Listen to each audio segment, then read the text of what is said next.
नमस्कार। आप देख रहे हैं टीपी न्यूज नेटवर्क और मैं हूं आपके साथ सर्वेश श्रीवास्तव। एक बार फिर लेकर हाजिर हूं टीपी न्यूज का लोकप्रिय प्रोग्राम एक मुलाकात। आज हमारे साथ एक मुलाकात में खास बातचीत करने के लिए मौजूद हैं, जो किसी परिचय की मोहताज नहीं, जिले ही नहीं बल्कि पूरे प्रदेश में शिक्षिका के क्षेत्र में अपनी एक अलग पहचान बनाने वाली, शिक्षा के क्षेत्र में नामचित हस्तियों से अवार्ड पा चुकी, दूरदर्शन टीवी पर क्लास ले रही, गौतम बुद्ध नगर की रहने वाली श्रीमती किरण कुशवाहा जी। आइए उनसे एक मुलाकात करते हैं और जानते हैं शिक्षा का मतलब क्या होता है। Kiran ji, TP news network आपका स्वागत करता है। जी सर्वेश जी, बहुत बहुत धन्यवाद आपका। जी किरण जी, सबसे पहले तो प्रदेश की जनता आपके बारे में जानना चाहती है। जी सर्वेश जी, मेरा नाम किरण कुशवाहा है और मैं जनपद एटा से बिलोंग करती हूँ और मेरी अभी हाल ही में ज्वाइनिंग हुई है 15 मार्च 2016 को विज्ञान शिक्षिका के रूप में। जी, अभी हाल ही में आपको स्वदेश भारत द्वारा सम्मानित किया गया, इसके पीछे क्या कारण है? जी इसके पीछे तो बस यही है कि जो काम हमने आज तक किया जी। और उसके साथ ही साथ जिन लोगों ने मुझे मेरे कार्य में हेल्प की और जिन लोगों ने मुझे मौका दिया इस तरह के कार्य करने का, उन सभी का इसमें हाथ है, मेरा अकेले का नहीं है। और साथ ही साथ जो प्रदेश संस्थान के जो संस्थापक हैं एस.डी. सागर जी, उनका इसमें बहुत बड़ा श्रेय है। जी किरण जी, किस कार्य के लिए आपको ये सम्मान मिला? जी ये जो संस्था है वो शिक्षा पर और कला पर, संस्कृति पर, इन सभी विषयों पर कार्य करती है। तो इस कोरोना काल में मुझे ये मौका मिला इन सबके साथ कार्य करने का, जिसमें बहुत तरह की प्रतियोगिताएं की गई और कई तरह के कार्य समाज सेवा के लिए किए गए, जिसमें मैंने लगातार उनके साथ कार्य किया और इसकी वजह से जी इसका श्रेय आप किसे देना चाहती हैं? जी सर्वेश जी, बहुत अच्छा क्वेश्चन है। इसका श्रेय तो सबसे पहले मैं अपने पेरेंट्स को देना चाहती हूँ, क्योंकि कहीं ना कहीं उनकी वजह से ही आज जहाँ पर मैं हूँ वहाँ पहुँच पाई हूँ। और मेरे परिवारी जनों को, मेरे ससुराली जनों को, मेरे सभी समस्त लोग, संगी साथी, शिक्षकगण और मेरे अधिकारी, मेरे जनपद के अधिकारियों का भी इसका श्रेय देना चाहती हूँ, क्योंकि कहीं ना कहीं उन सबका ही इसमें हाथ है जो मैं आज यहाँ तक पहुंची हूँ। जी, एक शिक्षिका होने के नाते शिक्षा का महत्व भली भांति आप जानती हैं, लेकिन बच्चों की शिक्षा पर कोई प्रभाव ना पड़े, इसको लेकर आपने क्या क्या कार्य किया? जी सजीव जी, वैसे तो प्रत्येक शिक्षक अपनी तरफ से पूरी कोशिश करता है, अपना 100% देने की पूरी तरह से प्रयास करता है, लेकिन कभी कभी कुछ परिस्थिति ऐसी आ जाती है, उन विपरीत परिस्थितियों में भी हम शिक्षक ये कोशिश करते हैं कि बच्चों पर जो विपरीत परिस्थितियां हैं उनकी शिक्षा पर कोई प्रभाव ना पड़े। तो कई सारे शिक्षक अपनी अपनी तरह से इस पर कार्य करते हैं। मैंने भी कई ऐसे कार्य किए हैं। मैंने अपना YouTube चैनल चलाती हूँ, जिसकी वजह से कोरोना काल में उससे मुझे काफी हेल्प मिली। और भी ऐसी कई कार्य मैं कर रही हूँ, जैसे कि मैं एक विज्ञान क्लब चला रही हूँ, जिसका रजिस्ट्रेशन मुझे गवर्नमेंट से मिला हुआ है। इसके तहत मैं विज्ञान के लिए जागरूकता लाने की कोशिश कर रही हूँ बच्चों के बीच में। तो ऐसे बहुत से कार्य हैं जिनके लिए शिक्षक हमेशा तत्पर रहता है। जी किरण जी, अभी कोरोना ठीक से भारत से गया भी नहीं है। अगर विद्यालय की बात करें तो विद्यालय अभी उस तरह से संचालित नहीं हो पा रहे हैं जिस तरह से होने चाहिए। एक शिक्षिका होने के नाते आप उन बच्चों तक शिक्षा पहुंचाने का किस माध्यम का सहारा ले रही? जी सर्वेश जी, ये तो आप सभी जानते हैं, आप भी इससे पूरी तरह परिचित हैं कि इस कोरोना काल में हम सभी डर गए थे, बहुत भयभीत थे और कहीं ना कहीं हम अपने घरों में कैद हो गए थे। लेकिन एक तमगा है शिक्षक जिन्होंने हार नहीं मानी, क्योंकि कहीं ना कहीं बच्चों का इसमें बहुत बड़ा लॉस था। बच्चों को शिक्षा पूरी तरह से नहीं मिल पा रही थी, तो इसलिए शिक्षकों ने बहुत कोशिश की कि कैसे हम उन तक शिक्षा पहुंचाएं। तो मैंने भी एक कोशिश की, जैसे कि आपको मैंने पहले बताया कि मैं YouTube चैनल चला रही थी, लेकिन उससे पहले हमने ये शुरुआत की व्हाट्सएप से हमने टीचिंग मटेरियल बच्चों तक पहुंचाया और इसमें कहीं ना कहीं बहुत हेल्प मिली। उसके बाद मैंने YouTube चैनल को भी कंटिन्यू किया। जी, आपको क्या लगता है कि विजुअल तरीके से जो पढ़ाई बच्चों तक पहुंची और रेगुलर पढ़ाई में कोई डिफरेंस होता है या नहीं? जी बिल्कुल होता है। अगर देखा जाए तो वर्चुअल में और जो रेगुलर पढ़ाई होती है उसमें बहुत डिफरेंस है, क्योंकि जब बच्चे हमारे सामने होते हैं और हम उनके सामने, तो हम कोई भी कठिन से कठिन चीज, कोई भी कठिन से कठिन टॉपिक बड़ी आसानी से उनको समझा सकते हैं। और हम कुछ जो टॉपिक होते हैं उनको हम प्रकृति से जोड़कर भी बच्चों को सिखाना चाहते हैं, पर्यावरण से जोड़कर सिखाना चाहते हैं।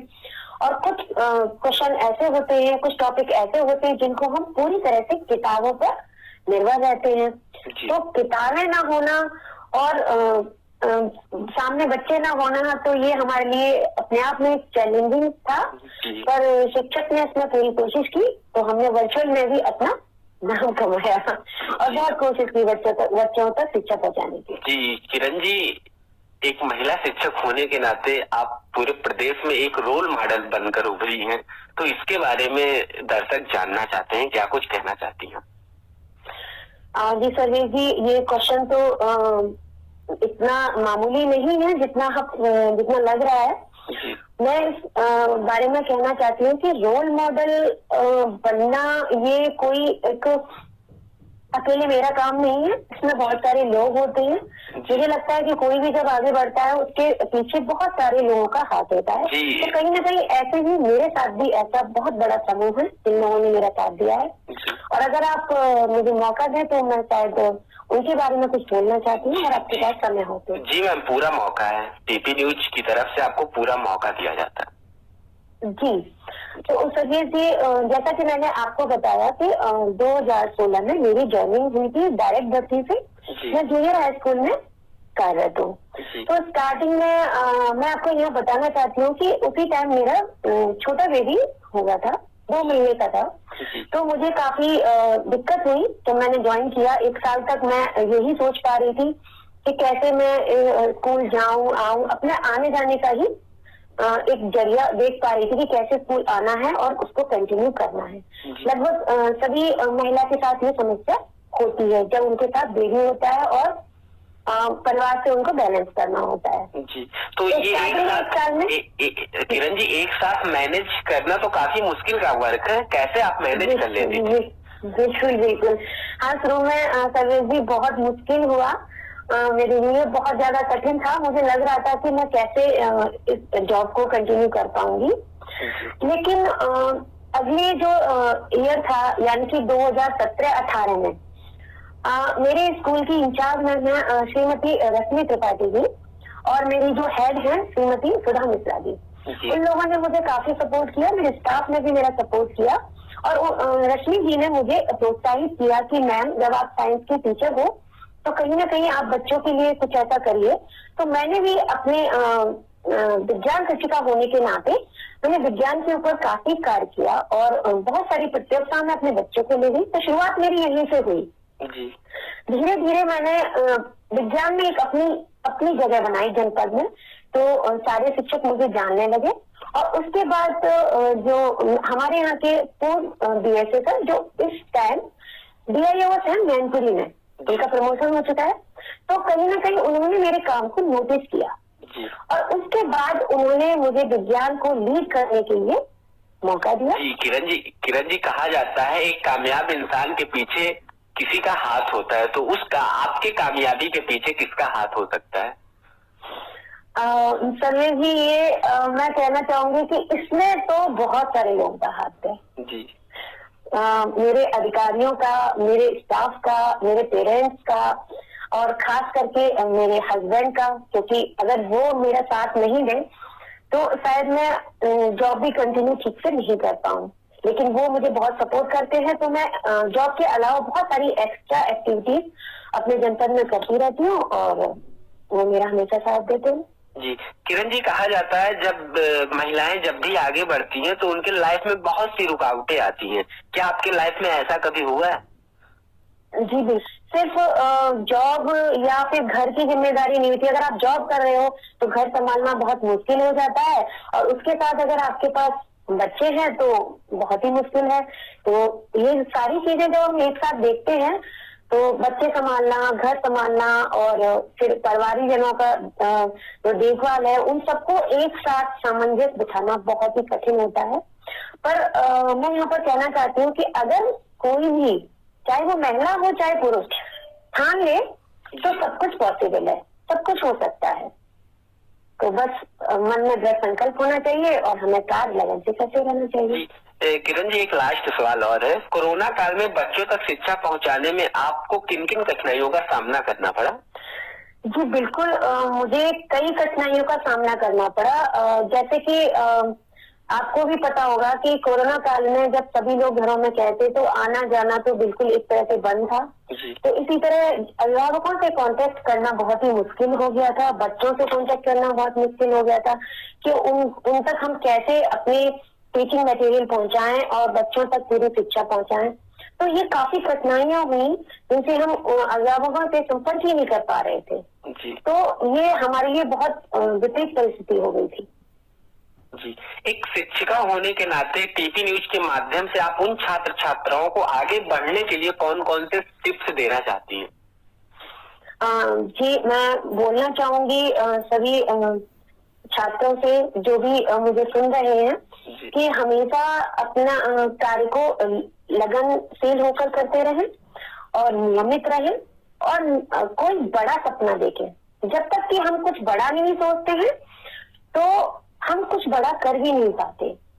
मुश्किलें तो हर कार्य में आती हैं, लेकिन हम अच्छा अगर सोच लेंगे तो उसके लिए हम कार्य भी करेंगे। जब हम सोचेंगे ही नहीं कुछ बड़ा तो हम कैसे आगे बढ़ेंगे, कैसे कुछ बड़ा कार्य कर पाएंगे। तो नियमित रहें और लगनशील रहें और कुछ बड़ा सोचें। किरण जी, अपना बहुमूल्य समय देने के लिए बहुत बहुत धन्यवाद आपका।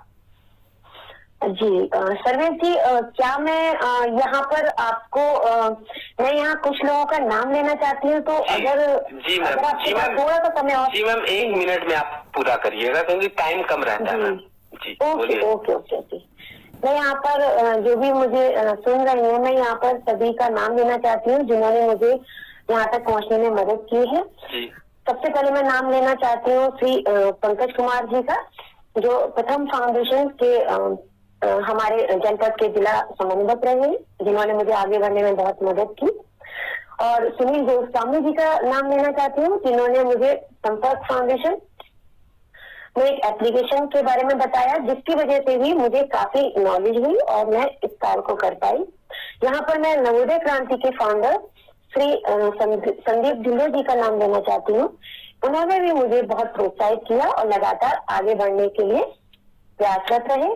यहाँ पर मैं अपनी साथी श्रीमती पारुल गुप्ता और श्री उमेश पाटिल जी का नाम लेना चाहती हूँ, जो हमेशा मेरे कार्य को प्रोत्साहित करते हैं और हमेशा मेरे साथ रहते हैं, कभी भी मुझे आगे बढ़ने के लिए हमेशा तैयार रहते हैं। यहाँ पर मैं नाम लेना चाहती हूँ डॉक्टर राजेश शर्मा जी का, क्योंकि ये सारे लोग मेरे आगे बढ़ने में सहायक हैं।